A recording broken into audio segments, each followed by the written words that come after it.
Hey yo, salut, bonjour, salutations et bienvenue sur ma chaîne Euriel Guéry. Aujourd'hui c'est une vidéo un peu particulière, j'en ai pas mal parlé sur Insta mais pas trop sur YouTube. Donc je vais faire une vidéo pour parler de mon expérience en enseignement à distance, répondre aux quelques questions que vous m'avez posées sur Instagram et c'est parti. Du coup pour ceux qui ne le sauraient pas, j'ai fait mes 2 premières années d'études à Amiens en double licence droit et anglais. Et ma 3e année d'études, je l'ai fait chez mes parents en enseignement à distance et j'ai gardé que l'anglais.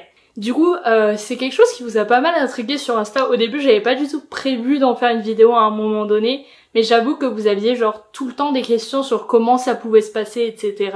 Du coup, je vais commencer par vous raconter un peu comment ça se passe, l'enseignement à distance, et après je répondrai aux questions que vous m'avez posées. Donc la question qui revenait le plus, c'était, en gros, c'est quoi le déroulement? Du coup, je me suis inscrite. Ça a pris très longtemps parce qu'en fait, je changeais de fac, etc. Et du coup, vers fin septembre, j'ai eu mon inscription à la fac. Du coup, direct en 3e année de licence, vu que j'avais déjà validé 2 premières. Et en fait, j'ai eu un Moodle. Donc pour ceux qui l'utilisent pas, c'est un peu comme... c'est une plateforme où t'as des documents, quoi, qui s'est débloqué, mais spécial pour l'enseignement à distance. Et en gros, chaque prof avait un fonctionnement un peu différent. Donc au début du 5e et du 6e semestre, c'était un peu long de m'y retrouver au début, mais après, tu comprends comment tes profs vont faire. J'avais à peu près autant de cours qu'à la fac basique. Et en gros, pour chaque cours, le prof choisissait son fonctionnement. Donc il y en a, c'était des vidéos, il y en a, c'était des documents mais postés chaque semaine, il y en a, c'était un seul document posté sur tout le semestre, il y en a où il y avait des devoirs à rendre notés, il y en a où c'était des devoirs facultatifs. Enfin bref, une tonne de fonctionnements différents. Moi, ce que j'ai le plus aimé, c'est les profs qui avaient organisé leurs cours par semaine un petit peu, parce que ça fait qu'on se retrouvait un peu comme à la fac. Forcément, je faisais pas forcément un cours par semaine, des fois j'en faisais 2 sur une semaine. Enfin, le but c'est de t'organiser comme t'en as envie, selon ce que t'as à faire, et selon ce qui te donne envie sur le moment. Mais j'ai pas aimé les profs qui ont déposé genre un cours de 180 pages en septembre et qui ont jamais envoyé de message pour savoir comment ça se passait, etc. On en a eu quelques-uns comme ça, c'était assez incroyable. Je dis on parce que j'ai eu la chance de tomber sur un super groupe. En fait, au début de l'année, j'ai été ajoutée dans un groupe avec tous les gens de ma classe d'enseignement à distance et franchement, ils étaient tous super cool. Ils m'ont énormément aidé parce que eux, la plupart, ils étaient arrivés en L1 ou en L2, donc ils savaient un peu plus le déroulement, etc. Et franchement, sans eux, j'aurais pas autant réussi mon année. Ils m'ont énormément aidé, on a fait des Discord pour s'entraîner, etc. Et ça m'a beaucoup motivée parce que c'est plus facile de se motiver à travailler quand on est une classe quand même. Et ça fait que du coup, j'étais pas coupée de tous les liens sociaux. J'avais quand même une classe avec moi. C'est vraiment quelque chose qui m'a aidée. Du coup, si vous êtes en enseignement à distance, en vrai, vous pouvez créer un groupe. Genre, ça aide. Et ouais, c'est tout ce que j'ai à dire. Je vais regarder un peu vos questions pour voir, pour éviter de me répéter. Et après, je dirai des choses. S'il y a des choses qui me viennent en tête, j'avoue que j'ai pas noté toutes vos questions parce qu'en fait, la plupart, c'est des trucs que vous m'avez posés pendant le semestre auxquels je répondais directement. Mais là, je vais répondre. Il y en a 4, pardon. Il y a une question qui est, tu vas continuer le master à distance? Alors non, mais je vais pas du tout loin de chez moi. Je serai à 50 minutes en train, du coup j'aurai un appartement quand même. Mais voilà, c'était pour bouger un peu mais faire des petits pas, parce que voilà. Du coup, je ne serai pas en master à distance, parce que c'était pas trop un truc... Alors, j'ai bien aimé cette année d'enseignement à distance, après je sais pas si j'aurai enfin encore 2 ans. Surtout que je dois être instite et je pense que la pratique c'est quelque chose d'important. Et surtout que ça sera pas un métier à distance, donc faut quand même que je me mette un moment à parler avec des êtres humains. Du coup non.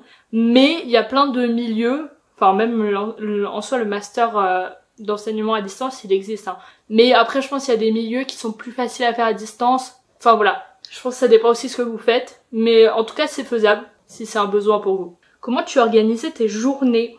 En vrai... J'avais un carnet, attendez je vais aller vous le chercher, je vais vous le montrer. J'ai eu un carnet pour le semestre 5, donc le premier semestre, un carnet pour le semestre 6, donc le 2e semestre, ça c'est celui du semestre 6.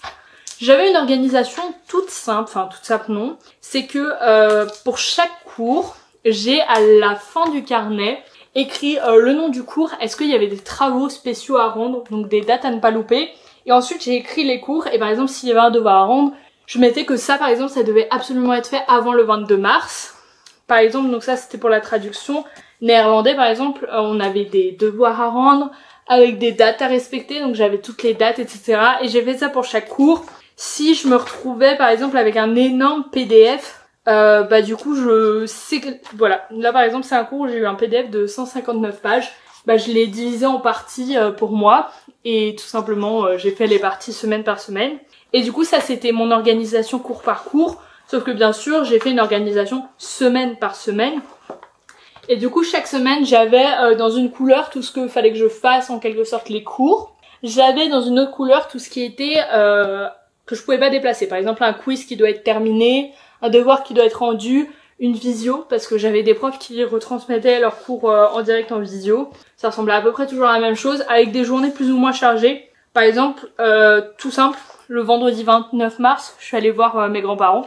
Il y a marqué mamie. Bah du coup, j'ai pas travaillé ce jour-là. Mais le jour d'avant, on peut voir que c'était une journée vraiment très chargée, parce que je savais que le lendemain, j'allais avoir moins de temps. Et du coup, voilà, je me suis organisée comme ça, avec tous mes rendez-vous aussi pour savoir les jours où j'aurais plus ou moins de temps. Et après au bout d'un moment j'ai repéré des jours et des moments où j'arrivais mieux à travailler, des matières où j'avais plus ou moins de temps, et j'ai organisé mes emplois du temps comme ça. Et surtout je les ai laissés un peu flexibles parce que vu que j'étais en enseignement à distance pour ma santé mentale, le but c'était pas de me mettre la pression ou quoi. Du coup s'il y avait des jours où c'était pas possible pour ma santé mentale, je décalais. Mais du coup moi j'avais tout prévu pour que à chaque fois je fasse le devoir au minimum une semaine avant la date où il devait être rendu, ce qui permettait que si j'avais des journées de pas bien, je pouvais décaler sans problème. Et j'ai eu aucun devoir en retard, aucun devoir, etc.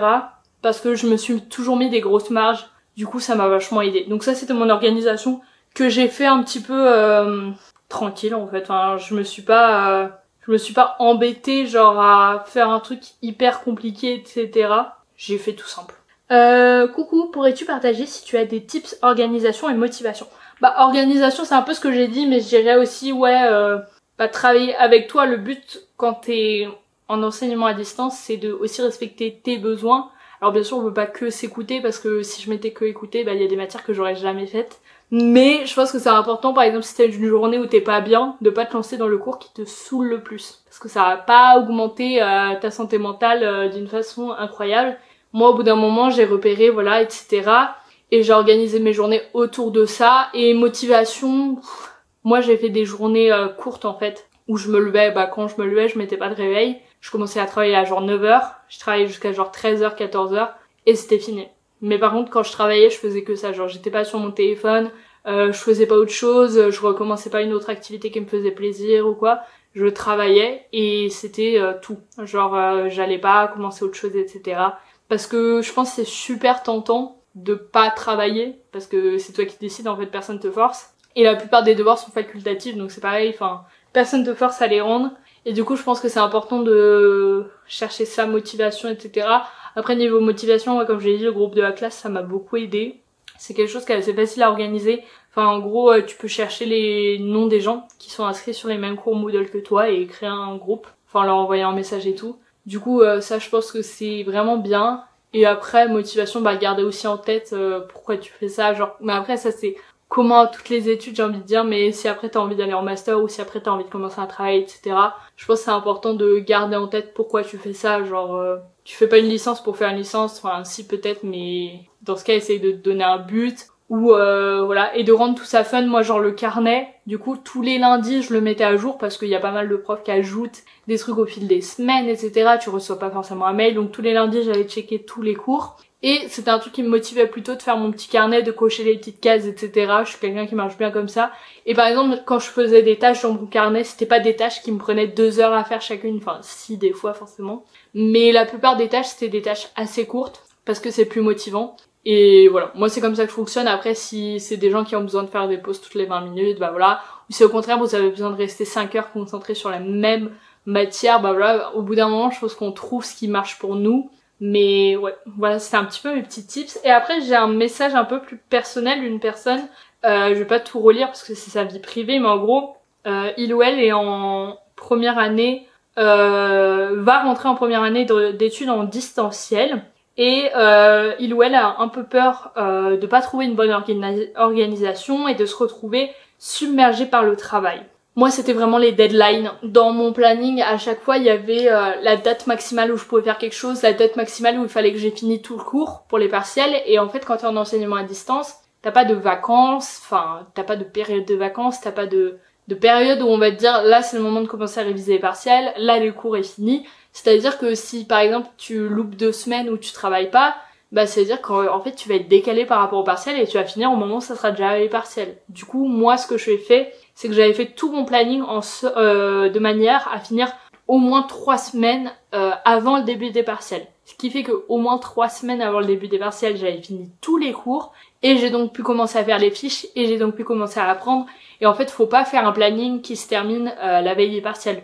Parce que tes cours, tu les auras tous vus, mais tu les auras pas tous appris. Et aussi, je pense, ce qui est important, c'est que par exemple, si t'as un dossier à lire, de pas juste le lire. Parce que en soi, si t'étais en cours, tu prendrais des notes, tu écouterais ce que le prof te dit, etc. En fait, c'est important de se remettre en tête que c'est pas en lisant un dossier que tu vas l'intégrer. Parce que j'avais un peu fait ça au premier semestre sur un des cours. Et du coup, au deuxième semestre, j'ai beaucoup plus pris en note comme si j'étais en cours, j'ai pris les informations importantes, etc.